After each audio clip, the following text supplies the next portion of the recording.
ওদালগুৰি ফেৰগাঁৱৰ পৰিষদীয় সমষ্টিৰ অন্তৰ্গত চিকাৰী বাংলা জয় ভাৰত পাৰ্টিত বৃহৎ যোগদান কাৰ্যসূচী। নিৰ্বাচনৰ পাক মুহূৰ্তত বিভিন্ন দলৰ পৰা পদত্যাগ কৰি জয় ভাৰত পাৰ্টিত যোগদান কৰা দেখা গৈছে। আজি এই কাৰ্যসূচীৰ জৰিয়তে ৫০০তকৈ অধিকাংশ লোক জয় ভাৰত পাৰ্টিত যোগদান কৰে। বিজেপি আৰু UPPL দল ত্যাগ কৰি জয় ভাৰত সকলো জনগোষ্ঠীয়ে যোগদান কৰে। বিজেপিৰ কিছু নেতাই জয় ভাৰত পাৰ্টিত UPPL দলৰ বি টিম বুলি অভিযোগ কৰি আহিছে। কিন্তু এই অভিযোগটো কেন্দ্ৰীয় সমিতিৰ সভাপতি তিহাৰু গড়ে নাকচ কৰি কয় যে এইটো সম্পূৰ্ণ মিছা, আমি কোনো দলৰ লগত নেতৃত্বত নাই, সম্পূৰ্ণ নিজাববীয়াকৈ নিৰ্বাচন খেলিম। এই কাৰ্যসূচীত উপস্থিত থাকে কেন্দ্ৰীয় সমিতিৰ সভাপতি তিহাৰু গড়, সম্পাদক জোনা কুজুল, জয় ভাৰত পাৰ্টিৰ ভেৰগাঁৱৰ সমষ্টিৰ সভাপতি সুভাষ সবৰ, জয় ভাৰত পাৰ্টিৰ নৱ পাৰ্টিত পোৱা দেৱজিৎ লগতে জয় ভাৰত পাৰ্টিৰ কৰ্মীবৃন্দ আৰু সমূহ স্থানীয় ৰাইজ। ভেৰগাঁও পৰিষদীয় সমষ্টিতে আজি ইয়াতে উপস্থিত হৈছোঁ আৰু চিকাৰী বাংলা আপোনালোকে চাইছে যোগদান সভা, আৰু এই যোগদান সভাত বিভিন্ন দলৰ পৰা ৫০০ৰো অধিক কৰ্মী আমাৰ জয় ভাৰত পাৰ্টিত আজি জইন কৰিছে। আৰু চিকাৰী বাংলাবাসী ৰাইজে আৰু আগৰ পৰাই মিটিং বিচাৰি আছিলে, আৰু আজি আমি সময় দিছিলোঁ, আৰু আপোনালোকে চাই আছে বিপুল সঁহাৰি তেওঁলোকে জনাইছে। আৰু চিকাৰী বাংলাত আজি ইয়াতে মিটিং হৈছে, আৰু আজি ভেৰগাঁও পৰিষদীয়তে বিভিন্ন জেগাত মিটিং চলি আছে। আৰু মই ভাবোঁ ভেৰগাঁও সমষ্টিটো আমি জয় ভাৰত পাৰ্টিৰ যে দখলত আহিব এইটো নিশ্চিত। তাৰপিছতো আপোনালোকে চাব আজি বিজেপি, আজি জয় ভাৰত পাৰ্টিটো বিজেপিৰ এগেইনষ্টত মানে জন্ম হৈছে, একদম চিধা কথা। কাৰণ বিজেপি চৰকাৰে আদিবাসীসকলক ইনজাষ্টিছ কৰিছে, কাৰণ বিভিন্ন পাইপৰ পৰা বঞ্চিত কৰি ৰাখিছে। আজি জনজাতিকৰণে হওক, মাটিৰ পাট্টাই হওক, বা চাহ শ্ৰমিকৰ দৈনিক মজুৰি নিম্নতমে হওক, এই তিনিটা ইছ্যুৰ পৰা মানে ঢাকিবৰ কাৰণে এটিকুলি দুটি পাত, ক'তবা ৰাস্তাৰ কাম, ক'তবা অৰুণোদয় স্কিম, এই নতুন নতুন স্কিমবিলাক মানে এই আমাৰ যিখিনি ইছ্যু এইটো ঢাকিবৰ বাবে নতুন নতুন স্কিমবিলাক দি দিয়ে। গতিকে আদিবাসী ৰাইজে এইবাৰ বুজি পাইছে, আৰু বিজেপিৰ বিৰুদ্ধে এবাৰ আদিবাসী ৰাইজে ওলাইছে, আৰু আদিবাসীৰ লগত BTR বিভিন্ন জাতি জনগোষ্ঠী বিজেপিৰ বিৰুদ্ধে ওলাইছে। আৰু এটা কথা কৈ দিওঁ, আজি BPF মানে বিজেপি, UPPL মানে বিজেপি। কাৰণ চাব UPPLে ফাৰ্ষ্ট লিষ্ট এটা ঘোষণা কৰিছে, তাতে য'ত য'ত নেকি ৰানিং এম আছে বিজেপিৰ, ৰানিং MCL আছে, তাতে কিন্তু UPPLে ঘোষণা কৰা নাই।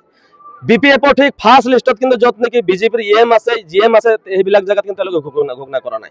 আমি এই লিষ্টতে আমি গম পাইছোঁ যে তেওঁলোকে ভিতৰুৱাভাৱে বিজেপিৰ লগত UPPL আৰু BPF ভিতৰুৱাভাৱে তেওঁলোকৰ মিল আছে।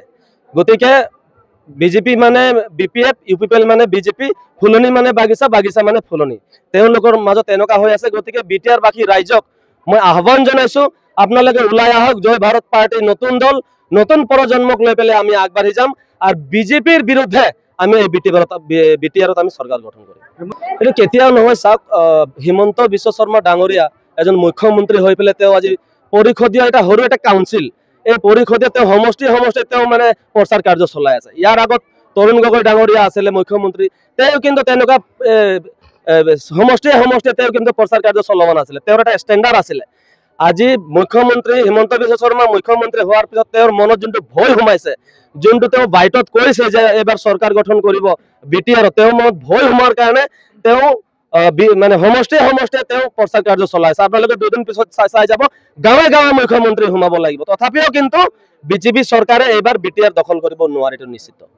হয়, আমি যোৱাকালি BTRত 7টা সমষ্টি আমি প্ৰাৰ্থীৰ তালিকা আমি ঘোষণা কৰিছোঁ, আৰু মই ভাবোঁ এই 7টাৰ ভিতৰত 7টাই আমি জিকিবলৈ সক্ষম হ'ম। কাৰণ এই 7টা সমষ্টিত আমি ঘোষণা কৰাৰ পিছতে বিভিন্ন জেগাৰ পৰা ফোন আহি আছে, আৰু 7টা সমষ্টিতে প্ৰচাৰ কাৰ্য তীব্ৰ গতিত চলি আছে।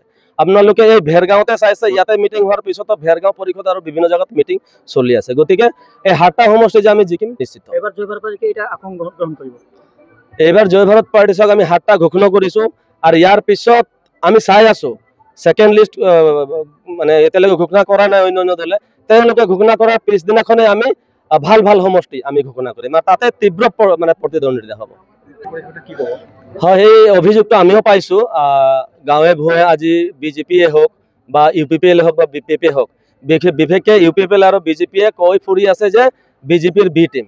একচুৱেলি যদি তেনেকুৱা কোনো ধৰণৰ যদি তথ্য আছে B টিম হোৱাৰ, তেতিয়া UPPL B টিম বুলি কৈছে। যোনে কৈছে তাত যদি কোনো তথ্য আছে তেওঁ ৰাজহুৱা কৰক। অন্যথা তেওঁ কিন্তু জয় ভাৰত পাৰ্টিৰ ৱাৰ্কাৰৰ মানে ওচৰত কিন্তু মানে বিপদৰ সন্মুখীন হ'ব লাগিব। কাৰণ এই জয় ভাৰত পাৰ্টিৰ এটা চেণ্টিমেণ্ট জড়িত হৈ আছে, ইয়াতে বিভিন্ন ৰাইজৰ আশা আকাংক্ষা জড়িত হৈ আছে, আৰু এই দলটোক তেওঁলোকে ভুৱা প্ৰচাৰ কৰাৰ কোনো কিন্তু তেওঁলোকৰ অধিকাৰ নাই। এই কথাটো মই স্পষ্ট কৰি দিছো। আৰু তেওঁলোকে যদি পুনৰবাৰ তেওঁলোকে যদি ভুৱা প্ৰচাৰ চলায় বিজেপিৰ বি টিম বা ইউ পি পি এলৰ বি টিম বুলি, তেওঁলোকে কিন্তু পানিছমেণ্ট পাব কিন্তু জয় ভাৰত পাৰ্টি কেন্দ্ৰীয় সমিতিৰ পৰা, এইটো মই স্পষ্ট কৰি দিছো। এতিয়া আমি 7টা সমষ্টি আমি ঘোষণা কৰিছো। ইয়াৰ পিছতো আমাৰ ভালেকেইটা সমষ্টি আমাৰ ছাৰ্ভে হৈ আছে, ইতিমধ্যে পৰ্যালোচনা চলি আছে। নেক্সট এক্সিকিউটিভ কমিটিত আমি এই মিটিঙত আমি পৰাপক্ষ আমি 40টা সমষ্টিত আমি কেন্দ্ৰীয় দিয়াৰ কাৰণে আমি চেষ্টা চলাই আছো। চাওক, সেইটোতো একজেক্টলি মই এতিয়া কৈ দিব নোৱাৰিম, কিন্তু এটা কথা নিশ্চিত থাকক, জয় ভাৰত পাৰ্টিৰ অবিহনে যে চৰকাৰ গঠন কৰিব নোৱাৰিব, এইটো কিন্তু নিশ্চিত। আৰু জয় ভাৰত পাৰ্টিৰ এইবাৰ বিটিআৰত ফলাফল খুবেই ভাল হ'ব, মই আপোনাক কৈছো। চাওক, হিমন্ত বিশ্ব শৰ্মা ডাঙৰীয়াৰ যদি আপুনি কথা ক'ব যায়, তেওঁ কংগ্ৰেছৰ আমলৰ পৰাই তেওঁ আদিবাসীসকলক অকল প্ৰতিশ্ৰুতি আৰু প্ৰতিশ্ৰুতি দি আহিছে, প্ৰেক্টিকেলি কিন্তু এটাও কাম কৰা নাই। তেওঁ আজি তেওঁ ঝুমৰ বিনন্দনীৰ সময়ত তেওঁ ঘোষণা কৰিছিলে যে যিমান বাগানৰ শ্ৰমিকৰ যি কোৱাৰ্টাৰ আছে, এই কোৱাৰ্টাৰৰ মাটিটো শ্ৰমিকসকলৰ নামত মাটিৰ পাট্টা কৰি দিব। কিন্তু এই কথাটো আজি এবাৰো তাৰ মুখৰ পৰা আমি শুনি পোৱা নাই। আজি ঝুমৰ নচাইছে, ঝুমৰ আমাৰ ছোৱালীসকলক এই সময়ত পৰীক্ষা আছিলে, তথা কিমান প্ৰতিবাদ কৰা হ'ল, তথাপিও তেওঁ নামানি পেলাই তেওঁ আমাৰ ছাত্ৰ ছাত্ৰীৰ ভৱিষ্যতক লৈ খেলা খেলি পেলাই যি ঝুমৰ নচাইছিলে, আজিলৈকে কিন্তু ঝুমৰ নচোৱাবিলাক কিন্তু 25,000 টকা এতিয়ালৈকে দিয়া নাই। আৰু আজি তেওঁ জনজাতিকৰণক লৈ পেলাই বিভিন্ন জেগাত মন্তব্য দি আহিছে। এটা আপোনাৰ বৰডুমচা আদিবাসী মহাসভা হৈছিলে, তাতে কৈছিলে তেওঁ আদিবাসীসকলৰ জনজাতিকৰণৰ কাম 90% হৈছে আৰু 10% বাকী আছে। কিন্তু আজি 6 বছৰ হৈ যোৱাৰ পিছত এই 10% কাম কিয় নহল, এইটো কিন্তু জবাবদিহি হ'ব লাগিব। আৰু তেওঁ বিভিন্ন ধৰণৰ তেওঁ ভুৱা প্ৰতিশ্ৰুতি দি আহিছে। আজি ইয়াত আহি মই মুঠেই আনন্দিত, কাৰণ ৰাইজে ইয়াতে স্বতঃস্ফূৰ্তভাৱে ওলাই আহিছে, জয় ভাৰত পাৰ্টিত যোগদান কৰিছে। এনেকুৱা লাগিছে যে মানে মোৰ বিজয় নিশ্চিত, কাৰণ ইয়াতে যি আমাৰ ইউ পি পি এল দলৰ নেতা ডাওবৈচা, তেখেতে একো কাম কৰিবলৈ সক্ষম হোৱা নাই, যাৰ কাৰণে আজি ৰাইজে মোক আকোৱালি লৈছে। মই ভাবোঁ আগন্তুক দিনত ৰাইজৰ হকে মই ভাল কাম কৰি যাবলৈ সক্ষম হ'ম, আৰু বিটিআৰত ৰাইজৰ হৈ বিটিআৰ কাউন্সিলত ৰাইজৰ হৈ কিনে মই এটা ভাল কাম কৰিব পাৰিম বুলি এটা আশাবাদী আছে মোৰ। আপোনাৰ প্ৰথমটো কামটো হ'ল সমষ্টিৰ উত্থান, আৰু লগত আমাৰ যি পিছপৰা জাতি জনগোষ্ঠী আছে প্ৰত্যেককে সম অধিকাৰ, সম বিকাশ, সম মৰ্যাদা দিয়া। মই নিজে ওলাই আহিছোঁ, পাব্লিকে নিজে ওলাই আহি আছে, তেখেতলোকে মোৰ লগত ফোনত অলৰেডি কণ্টেক্ট হৈছে।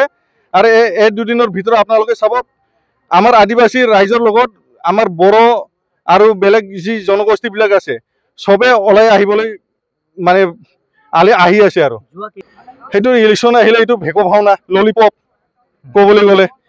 এতিয়া মই যি দেখা পাইছোঁ বা কিবা কৰিছোঁ, সৰু সৰু ৰাস্তাবিলাকত দুটামান পাথৰ ফেলাই দিছে, ফিটা কাট দিছে, তেখেতৰতো কাৰ্যকালটো শেষে হৈ গ'ল, খালি ললিপপ দি আছে। এতিয়া এই কামটোতো সম্পূৰ্ণ নকৰে জীৱনতো। এই আদিবাসী ৰাইজক মানে ইয়াতে মানে ললিপপ দি কিনে ফুচলোৱাৰ ৰাস্তাৰ বাহিৰে একো নহয়। এইটো সেই কথাটো মই সঁচা বুলি নাভাবোঁ। প্ৰত্যেকে যদি বি পি এফত যদি যোগদান কৰিলে, আজি জয় ভাৰত পাৰ্টিত কোনে যোগদান কৰিলে? জয় ভাৰত পাৰ্টিত যোগদান কৰা মানুহতো আমাৰ লগত ৰাইজ ওলাই আহিছে, হয়, সিহঁতৰ লগতো এজন দুজন ৰাইজ চাব, আমাৰ লগতো আহি আছে। মই 100% আশাবাদী। এবাৰ জয় ভাৰত পাৰ্টি আপুনি ইয়াতে মানে জয় হ'ব, 100% জয় হ'ব। ইয়াতে জয় ভাৰত পাৰ্টিৰ ঝাণ্ডা গাড়িবলৈ আমি সক্ষম হ'ম।